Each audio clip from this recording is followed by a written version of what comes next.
이어서 특검 관련 소식을 짚어보도록 하겠습니다. 내란 특검팀이 윤석열 전 대통령에 대해서 조금 전에 1시간 전인 2시 40분에 구속 기소했습니다. 재구속된 지 10일 만인데요. 관련 소식 두 분 모시고 자세히 짚어보겠습니다.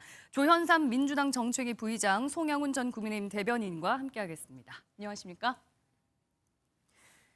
어제 구속적부심이 기각이 되고 사실은 특검에서 몇 차례 더 불러서 대면 조사를 하지 않겠느냐 이런 전망도 있었는데 오늘 바로 구속 기소를 해버렸어요. 어떻게 보셨습니까? 그만큼 내란 특검팀이 속도전을 내는 게 아닌가 생각이 드는데요. 아마 이번 구속적부심 단계에서조차도 사실상 더 이상 특검팀의 조사에 협조할 그런 의지와 의사조차 보이지 않은 그런 모습을 보였기 때문에 네. 아마 구속 상태가 이어진다고 하더라도 추후에 있을 소환 조사에 응하지 않을 가능성이 굉장히 높아 보였을 겁니다. 예. 그렇다고 한다면 이미 지금까지 확보하고 있는 증거와 자료들을 바탕으로 해서 기소를 결정한 게 아닌가 싶습니다. 예. 추가 대면 조사를 하지 않고도 기소를 했다. 충분히 조사가 됐다라는 뜻일까요?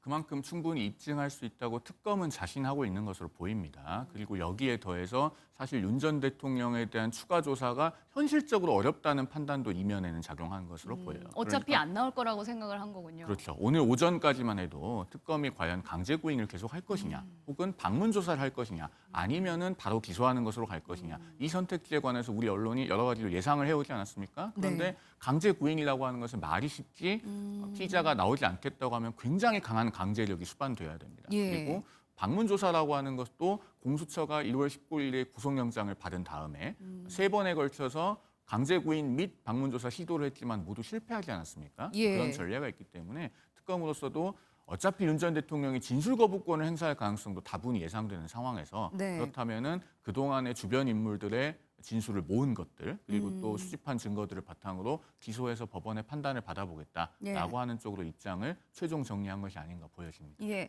조은석 특검이 사실 굉장히 속도가 제일 지금 빠르고 다른 특검에 비해서 윤석열 전 대통령을 구속했을 때도 시간이 굉장히 좀 빨랐었잖아요. 구속 기소하는 것도 굉장히 빨랐는데 이거는 조은석 특검의 스타일이라고 봐야 됩니까? 아니면 그만큼 내란 특검이 시급하고 빨리 해결을 해야 되는 조급함 이런 것도 좀 있어서 그렇다고 봐야 됩니다. 복합적으로 작용을 한 것으로 보입니다. 네. 일단 조은석 특검이 과거 이제 특수통 검사 시절에도 상당히 속도전을 강조하는 그런 것으로 정평이 나 있긴 했습니다. 그리고 이번에 특검으로 임명된 뒤에도 수사준비기간 20일을 모두 사용하지 않고 예. 김용현 전 국방장관을 전격적으로 기소하고 구속영장을 청구해서 구속을 받아내지 않았습니까? 네. 그런 것에서부터 사실은 속도전은 충분히 예상이 된 것이었어요. 그리고 여기에 더해서 윤 전 대통령에 대해서는 과거에 법원에서 구속기간 연장이 불허된 적이 있었죠. 공수처가 수사할 적에. 예. 그런 전례도 있기 때문에 특검으로서는 최악의 가능성에도 대비를 해왔다고 보여지고 그리고 더 나아가서는 지금 조은석 특검팀이 가장 염두에 두고 있는 것은 저는 개인적으로 법리적 견해는 좀 달리합니다만 네. 외환 혐의의 입증에 주력하고자 하는 것으로 보여요. 그러면은 특수공무집행 방해라든가 예. 허위 공문서 작성과 같은 이런 혐의들은 오늘 기소를 해서 일단락을 하고 본인들이 생각하는 본류라고 여겨지는 그런 외환 혐의에 집중하겠다라고 하는 계획이 아닌가 보여집니다. 아니 지금 가지고 있는 혐의만으로도 충분히 기소를 하고 재판을 받고 또 결과를 기다릴 수 있는데 외환죄까지 꼭 추가해서 적용을 하려는 이유는 뭐라고 보십니까? 그 부분은 일단 법률의 명칭부터 내란 외환이라고 하는 명칭에 들어가 있고 예. 그리고 지금 특검법상 수사 대상으로 정해져 있기도 합니다. 네. 그리고 국민적인 의문이 있는 사안이기 때문에 여기에 대해서 정확하게 규명을 해야 될 필요성이 있는 것은 맞죠. 네. 그러나 아마 법리적인 견해를 자세하게 말씀드릴 기회가 있을지 모르겠습니다만은 예.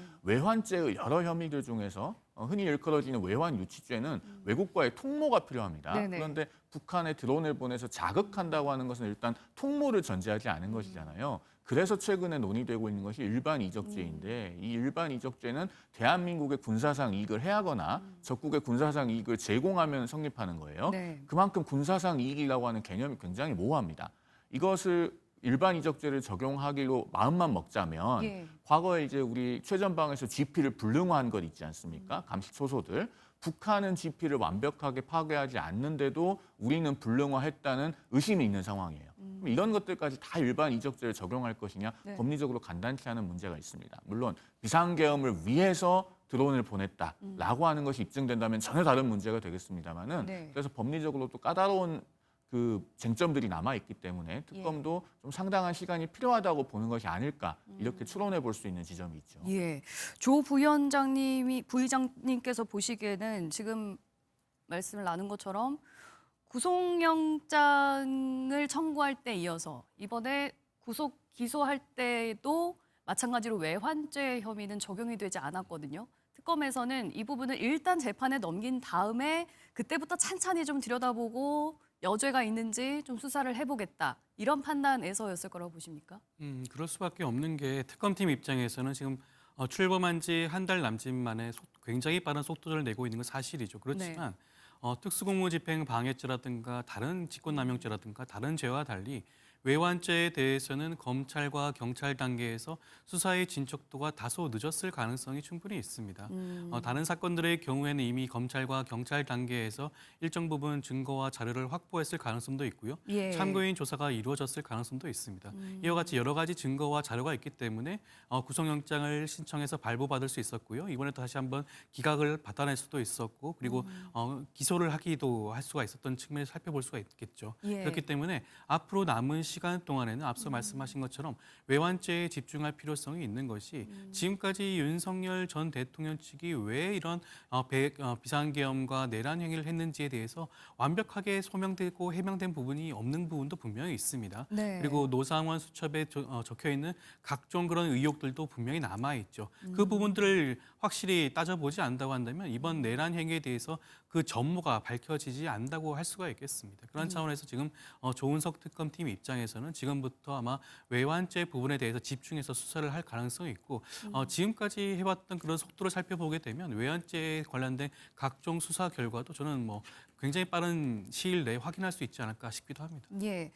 뭐 이제 구속된 상태로 기소가 돼서 이제 재판에 넘겨지고 재판이 시작될 텐데 그렇다면 결과는 언제쯤 나올 거라고 저희가 예상을 해볼 수가 있습니까? 일단 윤 전 대통령이 받고 있는 재판이 크게 두 개죠. 네. 첫 번째는 12.3 비상계엄 자체에 관해서 올해 1월 26일에 기소되어서 서울중앙지법 형사 25부에서 진행 중인 재판입니다. 예. 이 사건은 그동안에 불구속 상태로 재판을 받아왔습니다마는 네. 이제 윤 전 대통령이 구속이 된 상태이기 때문에 네. 조금 더 빠르게 진행될 가능성이 있어요. 그러면은 내년 1월쯤에 1심 결과가 나올 수도 있을 것 같아 보입니다. 그리고 예. 지금 오늘 기소된 특수공무집행방해, 허위공문서 작성 등 혐의에 관한 사건은 일단 기본적으로 재판부가 배당이 되고 나면 피고인이 구속되어 있는 사건이기 때문에 예. 1심에서의 최대 구속기간 6개월이라고 하는 제한을 고려를 할 겁니다. 예. 즉 피고인이 구속 상태에 있으면 아무래도 재판의 속도를 조금 더 빠르게 하는 것이 형사실무의 일반적인 예의이기 때문에 지금 오늘 기소가 됐으면 이제 내년 1월 중에 6개월의 구속 기간이 마무리되지 않겠습니까? 예. 그 이전에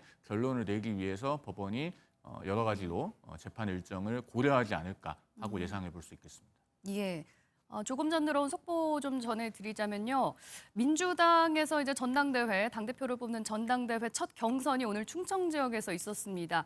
권리당원 투표 결과 정청래 후보가 승리를 했다는 소식 들어왔고요. 관련 소식은 잠시 후에 이제 정치권 패널 분들 모시고 짚어보도록 하겠습니다.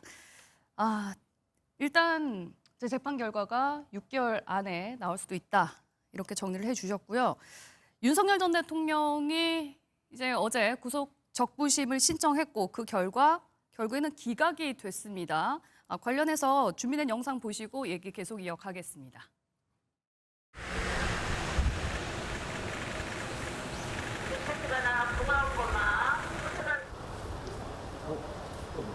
건강 상태 많이 안 좋으시다고 하던데.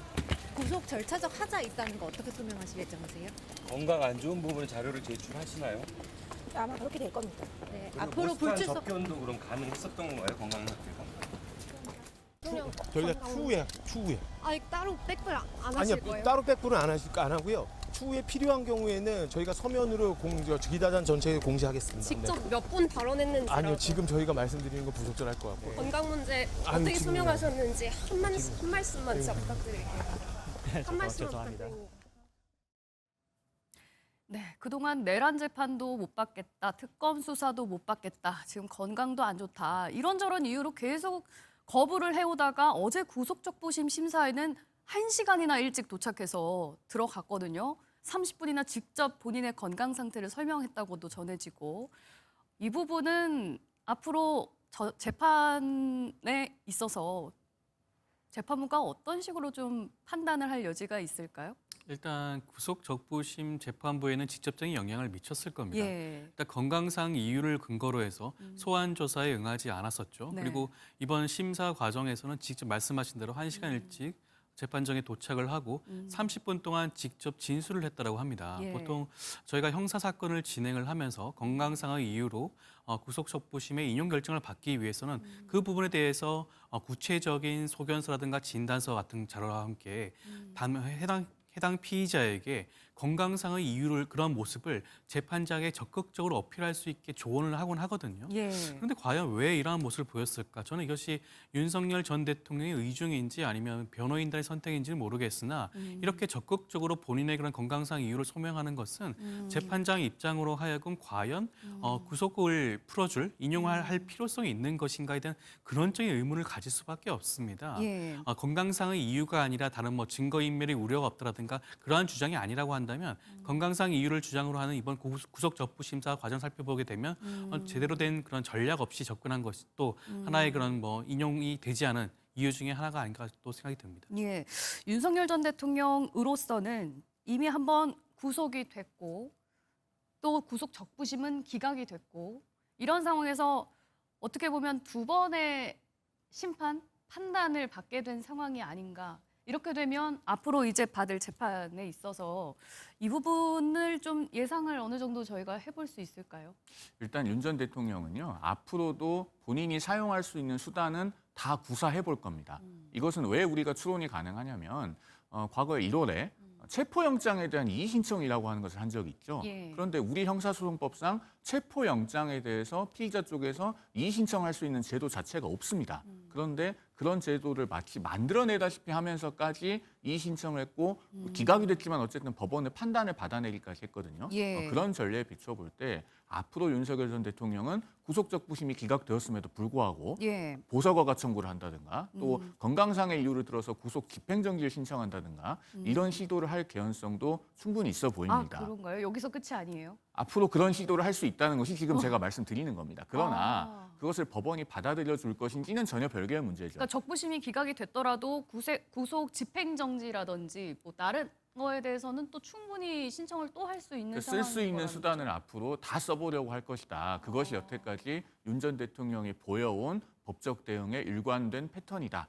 라는 걸 말씀드리는 겁니다. 체포영장이 처음에 나왔을 때 체포영장에 대한 이의신청이라는 걸 했었고 예. 체포가 되었을 때는 체포적부심을 신청하지 않았습니까? 네. 그다음에 1월 19일에 구속영장이 나오니까 법원에다가 구속 취소 청구도 했었어요. 예. 그래서 결국 석방이 됐었죠. 그리고 이번에도 구속이 되니까 또 구속적부심 청구를 했었고 예. 앞으로 여러 가지 수단을 또 사용할 겁니다. 그러나 법원이 이미 윤 전 대통령의 구속 필요성과 사유에 관해서 두 번이나 판단을 한 상황이고 예. 그리고 절차에 관해서 여러 가지 선택적으로 임하고 있다는 것을 이미 법원이 잘 알고 있습니다. 네. 그렇기 때문에 받아들여질 가능성은 대단히 희박하다 이렇게 보여집니다. 받아들여질 가능성도 없을 수 있지만 계속 그런 식으로 나온다면 재판에 불리해지는 거 아닌가요?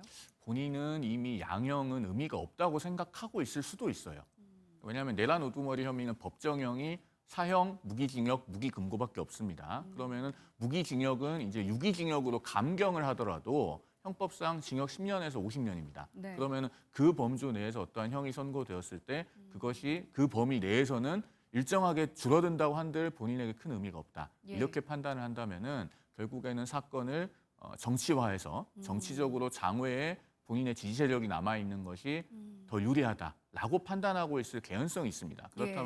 그렇다고 한다면은 일련의 여러 가지 거동들이 사법 절차 내에서 어떤 이익을 얻어내기 위한 것이라기보다는 네. 장외의 본인의 지지층의 결속을 유지하기 위한 것일 수 있다. 이렇게 분석한다면은 전혀 이해가 되지 않는 것도 아니다 이렇게 보여집니다. 그러면은 이번 이제 재판에도 또 안 나오고 버티고 그럴 수도 있는 거네요. 그럴 개연성이 있죠. 왜냐하면은 이제 과거에 박근혜 전 대통령 같은 경우에도 구치소에서 출정을 거부하면서 예. 재판에 나오지 않아서 골석 재판이 된 예가 있습니다만 예. 그 당시 박근혜 전 대통령은 사건 초반부터 수사 절차나 사법 절차에 비협조적이었던 것이 아닙니다.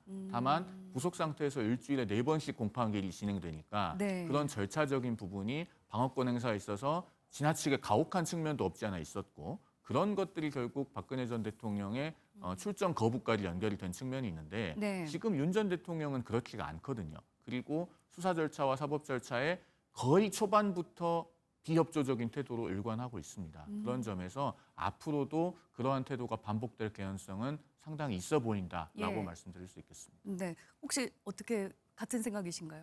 그렇죠. 지금 윤석열 전 대통령 입장에서는 이번 재판을 정상적으로 받을 생각은 없는 것 같아요. 앞서 말씀하셨듯이 이것은 하나의 정치 투쟁으로 생각을 하는 것 같습니다. 지금도 아마도 지금 곧 있을 국민의힘 당대표 선거라든가 각종 선거에도 영향을 미치고 싶어할 그런 의도가 있을 것이고요. 지금 남아있는 외부에 있는 지지자들을 선동하는 그런 모습들을 보여주기 위해서라도 자기가 지금 정당하지 않게 적법하지 않은 절차에서 재판을 받고 있다라는 시그널을 계속해서 보여줄 그런 필요성을 느끼고 있는 것 같습니다. 그러다 예. 보니까 앞으로 있을 각종 그런 법적 조치에 대해서 계속해서 반복적으로 할 가능성도 있어 보이고요. 그리고 재판의 과정에서도 협조하지 않을 가능성도 있습니다. 그리고 예. 추후에 있을 각 특검들의 그런 소환 조사라든가 각 조사에도 제대로 응하지 않을 가능성도 굉장히 높지 않을까 싶고 이러한 모든 모습들이 과연 전직 대통령으로서 보여줄 수 있는 그러한 모습인지에 대해서 아마 국민들이 그런 따가운 눈초리를 보이지 않을까 싶습니다. 예, 알겠습니다. 김건희 특검 얘기도 좀 해보겠습니다. 건진법사 전성배 씨의 이권 개입 의혹 등을 수사하는 과정에서 통일교 그리고 국민의힘 권성동 의원에 대해서 압수수색에 들어가기도 했는데요. 관련 영상 보시고 얘기 이어가겠습니다.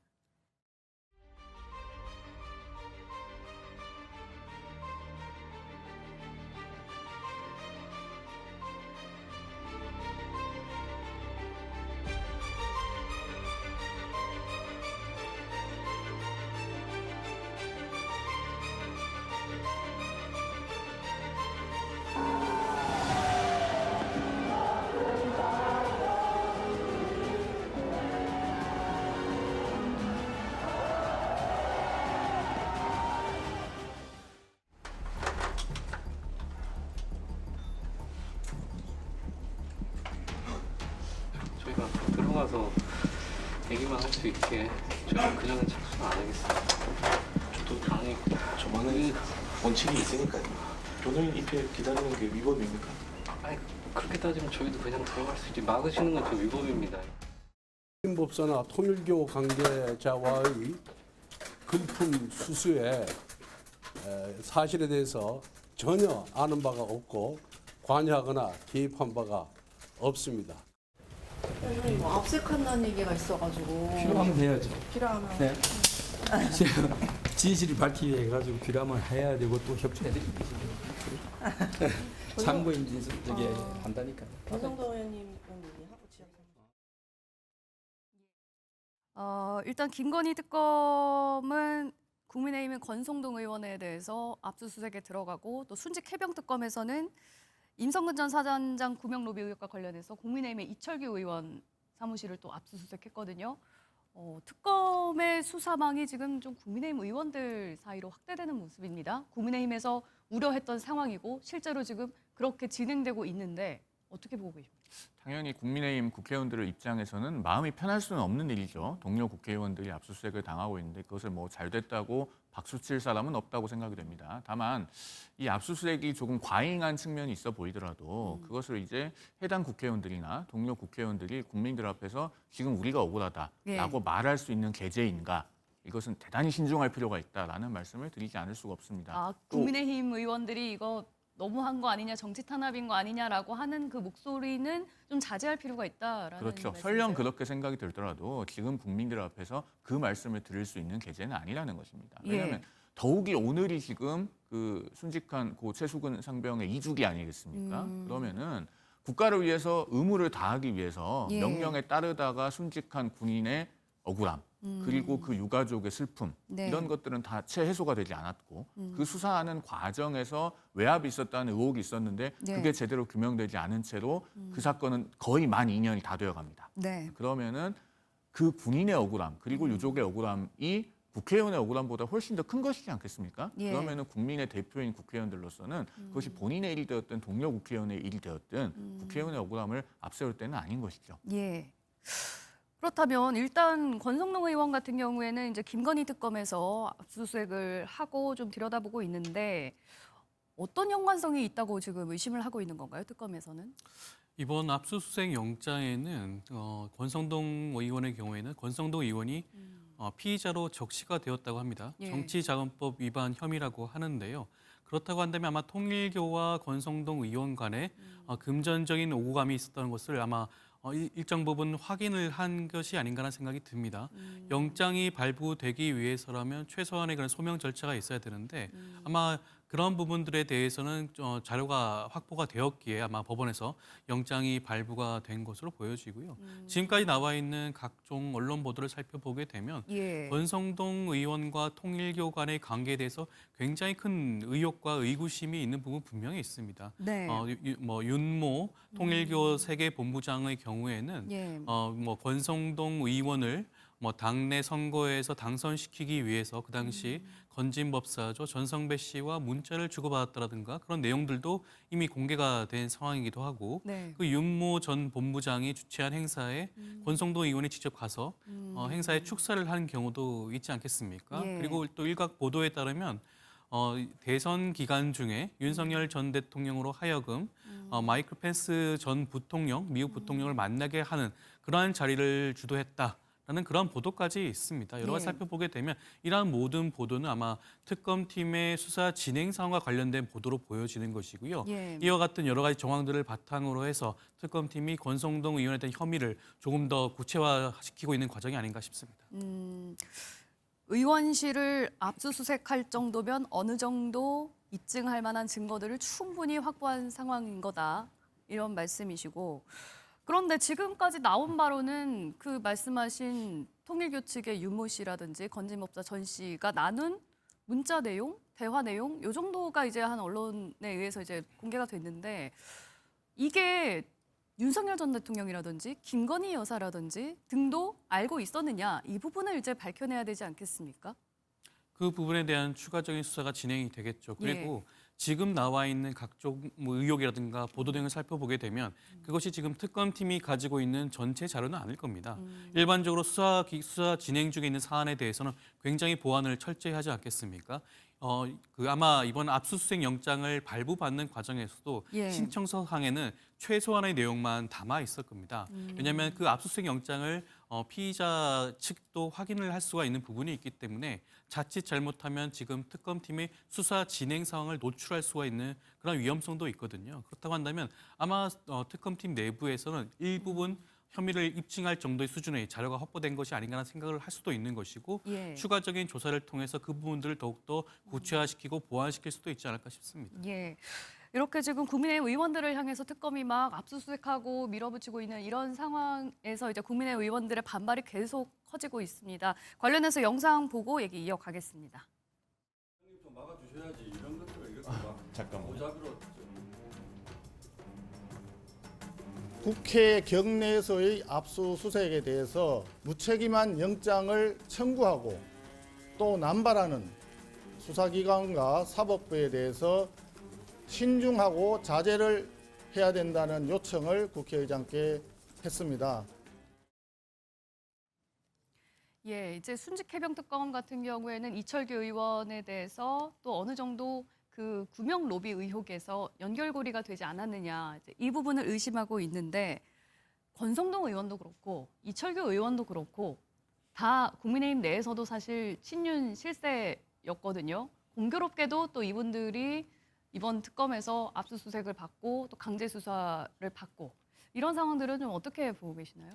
두 분의 상황이 또 똑같은 것 같진 않아요. 이철규 의원은 참고인 신분이기 때문에 현재 어떤 혐의를 받고 있는지 그 특정하기도 사실 쉽지 않은 그런 예. 상황으로 보이고 그다음에 권성동 의원 같은 경우는 말씀하신 것처럼 과거의 친윤의 핵심 중에 한 분으로 꼽혔고 특히 이제 이른바 쌍권이라고 해서 비상계엄 이후 6개월 동안 국민의힘이 민심과 상당히 거리가 있는 노선을 걸어오는 데 있어서 책임이 있는 직전 원내대표 아니겠습니까? 예. 그렇기 때문에 인적 쇄신의 대상으로도 지목될 수 있는 분입니다. 그러나 그와 별개로 압수수색 영장에 기재된 혐의가 충분히 특정이 된 것인가 이것은 조금 의문이 있어요. 왜냐하면 송원석 비대위원장이 이제 저 압수수색 현장에 가서 영장 사본을 직접 받거나 혹은 사본을 본 사람으로부터 전해 들었을 것 같은데 나와서 한 얘기가 2022년경에 뭐 정치자금법 위반이 있다는 것이 혐의인 것 같다라고 언론 앞에 얘기를 했습니다. 그런데 그 정도라면은 사실은 시점도 좀 너무 광범위하고 구체적으로 어떤 의혹이 있다는 것인지 정확하지가 않아요. 물론 이제 통일교와 관련돼서 여러 가지 연루설이 나오고 있는데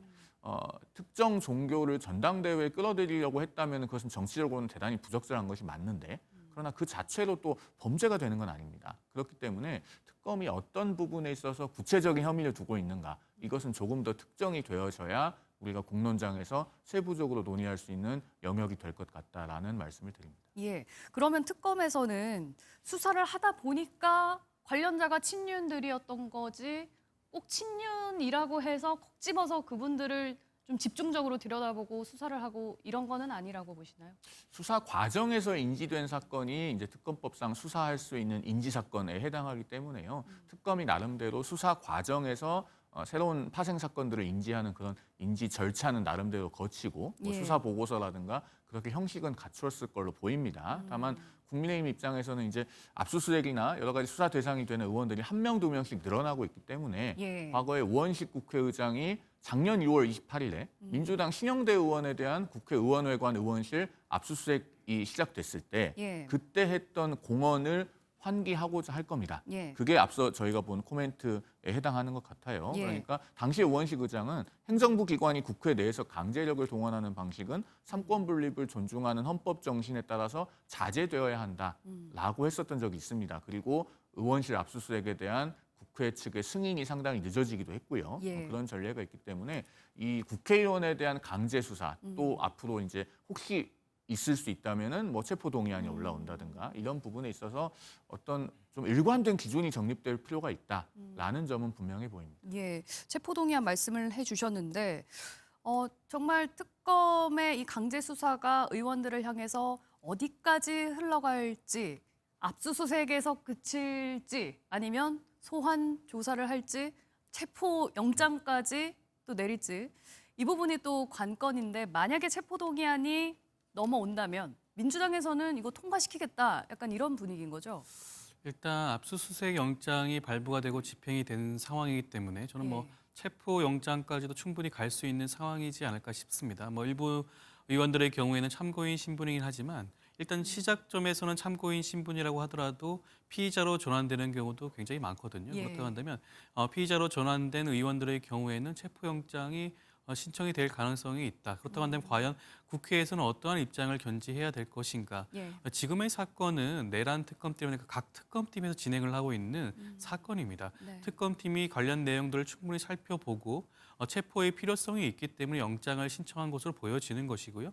그리고 국민의힘 입장에 살펴보게 된다면 지난 총선에서 그 불체포 특권을 포기하는 그런 각종 서약을 진행을 하지 않았겠습니까? 그 서약을 하고 이번에 당선되신 분들이라고 한다면 아마 스스로라도 그 말을 지키기 위해서라도 그 체포영장 발부에 아마 협조할 가능성이 저는 높지 않을까 생각이 듭니다. 네, 불체포 특권 포기했다는데 한 말씀 드리자면 저는 총론적으로는 국회의원들의 각종 특권은 내려놓는 것이 맞다고 생각을 합니다. 그리고 그중에 가장 중요한 것이 불체포 특권이기는 하죠. 그런데 불체포 특권 문제를 민주당에서 거론할 자격은 없다라는 말씀도 아울러 드리고 넘어가지 않을 수 없습니다. 조금 전에 제가 말씀드렸던 민주당 신영대 의원, 태양광 관련 비리, 뭐 선거법 위반 이런 수사를 받다가 결국에는 작년 하반기에 국회 체포 동의안이 올라왔지만 민주당이 머릿수로 부결시키지 않았습니까? 얼마 되지 않은 일이에요. 그리고 더 거슬러 올라가면은 이재명 대통령이 민주당 대표 시절에도 본인에 대한 체포 동의안 올라오니까 같은 당 의원들에게 부결시켜달라고 호소를 하기도 했습니다. 그런 전례들을 생각해 보면 적어도 체포 동의안에 관련해서는 서로 내로남불할 것이 아니고 뭔가 일관된 기준을 정립하는 것이 필요하다라는 말씀을 다시 한번 드립니다. 예, 알겠습니다. 체포 동의안 전국으로 또 넘어가게 되면 저희가 또 얘기를 나눠보도록 하고요. 두 분 말씀은 여기까지 듣도록 하겠습니다.